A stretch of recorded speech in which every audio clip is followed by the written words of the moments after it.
माझ्या छोट्या मित्रमैत्रिणींनो, महिला प्रबोधन मंडळाच्या संस्कार कवच या मालिकेत आज सुषमाजी मुलमुले तुमच्यासाठी श्रीराम कथेचा 10वा भाग घेऊन आली आहे. पण आज आजी एकटी नाही आली आहे बरं का.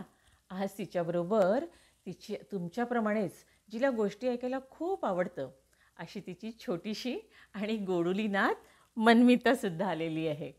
तर मनू, करायची का आपल्या गोष्टीला सुरुवात? हो. हां, तर 9व्या भागात आपण ऐकलं की कैकेयी राणीनं खूप हट्ट करून दशरथ महाराजांकडून 2 वर मागून घेतले.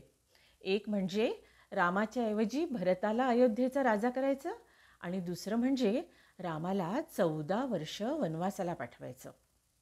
दशरथ महाराजांना हे ऐकून खूप वाईट वाटलं, खूप दुःख झालं. पण वचन दिल्यामुळे ते काहीच करू शकत नव्हते. पण रामाने मात्र कुणावरही न चिडता न रागवता अगदी शांतपणे आपल्या वडिलांचं वचन पूर्ण करायचं ठरवलं. आता पुढे काय झालं ते सांगते. हां, रामाची आई म्हणजे कौसल्या मातेला सुद्धा ही बातमी जेव्हा कळली तेव्हा तिला खूप वाईट वाटलं आणि तिने रामाला सांगितलं की जर तू वनात राहायला गेलास तर मी जेवण करणं सोडून देईन आणि मग मी काही जिवंत राहणार नाही. पण रामाने तिला आणि आपल्या वडिलांना, रडणाऱ्या वडिलांना समजावून सांगितलं की भरतसुद्धा अगदी माझ्यासारखाच आहे. मी जरी वनात राहायला गेलो तरी तो तुमची आणि अयोध्येतल्या सगळ्या लोकांची अगदी व्यवस्थित काळजी घेईल. तुम्ही मुळीच चिंता करू नका. हे सगळं, आणि मी कैकेयी मातेवर सुद्धा मुळीच रागावलेलो नाही, त्यामुळे तिलासुद्धा तुम्ही कुणी काहीही बोलू नका. हे सगळं काही लक्ष्मण बघत होता आणि त्याला कैकेयी मातेचा आणि आपल्या वडिलांचा भयंकर राग आला होता. रागामुळे आणि दुःखामुळे त्याचे दोन्ही डोळे पाण्यानं भरून गेले होते. तो रामाला म्हणाला की रामा, तुझ्यासारख्या इतक्या चांगल्या मुलाला वनात राहायला पाठवायचं आणि ते सुद्धा 1-2 वर्ष नव्हे, तब्बल 14 वर्ष पाठवायचं, हे आपल्या वडिलांना शोभतं का? मला त्यांचं हे वागणं मुळीच आवडलेलं नाही. ते आता म्हातारे झालेले आहेत, काय करावं हे त्यांना कळत नाही. त्यामुळे आता तू त्यांना बाजूला कर आणि जबरदस्तीनं हे अयोध्येचं राज्य आपल्या ताब्यात घे. या कामामध्ये मी तुला सगळी मदत करेन.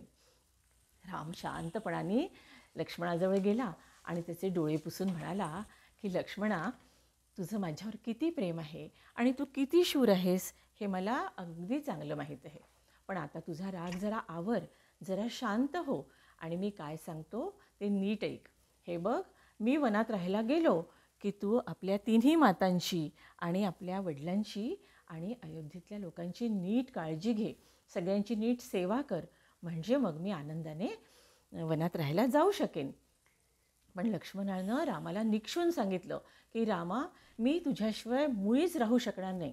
त्यामुळे तू जर वनात जायचं हट्ट आपला पूर्ण करणार असशील आणि अगदी नक्की ठरवलं असेल तर मी तुझ्याबरोबर वनात राहायला येणार म्हणजे येणार. हां. आणि मग सीतेला देखील ही बातमी कळली. तिने सुद्धा रामाला सांगितलं की मी तुमची पत्नी आहे, म्हणजे तुमची बायको आहे.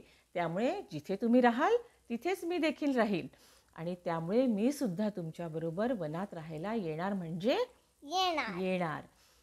रामाने तिला खूप समजावून सांगितलं की अगं, वनात राहणं काही सोपं नसतं. तिथे खूप चिखल असतो, काटेकुटे असतात, वाघ आणि सिंहासारखे भयंकर प्राणी असतात. तिथे झोपडीत राहावं लागतं, गवतावर झोपावं लागतं, कंदमुळं फळं खाऊन राहावं लागतं. तू तर एक राजकुमारी आहेस, तुला या सगळ्या गोष्टींची सवय नाही, तुला हे सगळं कसं जमेल? पण सीतेने सांगितलं की जर तुम्ही माझ्याबरोबर असाल तर मला कुठल्याही गोष्टीची भीती वाटणार नाही. आणि मला कुठल्याही गोष्टीचा त्रास देखील वाटणार नाही. झालं. लक्ष्मण आणि सीतेच्या हट्टापुढे रामाचं काहीसुद्धा चाललं नाही आणि शेवटी त्याला त्या दोघांना आपल्याबरोबर वनात येण्याची परवानगी द्यावी लागली. आणि मग त्यांनी काय केलं की त्यांनी आता आपले सगळे भरजरी कपडे, दागदागिने, मुकुट हे सगळे उतरवले आणि गरीब लोकांना दान म्हणून देऊन टाकले. आणि मग त्यांनी आपल्या केसांच्या जटा बांधल्या आणि झाडाच्या सालीपासून तयार केलेले जाडे भरडे कपडे घातले. त्या कपड्यांना काय म्हणतात माहिती आहे का? वल्कल म्हणतात. काय म्हणतात? वल्कल. हां, तर ते वल्कलं त्यांनी घातले आणि मग दशरथ महाराजांचा निरोप घेण्यासाठी ते त्यांच्या महालाकडे निघाले. मनू आणि माझ्या छोट्या मित्रांनो, आज आपण इथंच थांबूया. पुढे काय झालं ते मी तुम्हाला पुढल्या भागात सांगेन. आणि तुम्हाला माहिती आहे का, या उन्हाळ्याच्या सुट्टीमध्ये आमची मनू खूप छान ड्रॉइंग करायला आणि त्याच्यामध्ये शेडिंगनी रंग भरायला शिकली आहे. आणि शिवाय तिने इंग्रजीतल्या आणि मराठीतल्या खूप गोष्टी वाचून काढल्या आहेत. तुम्ही या उन्हाळ्याच्या सुट्टीत काय केलं, काय नवीन शिकलात ते मला कमेंट बॉक्समध्ये नक्की सांगा. आणि आजची गोष्ट तुम्हाला कशी वाटली ते सुद्धा सांगा. आणि आता तोपर्यंत माझ्याबरोबर म्हणा, जय जय जय जय जय श्रीराम.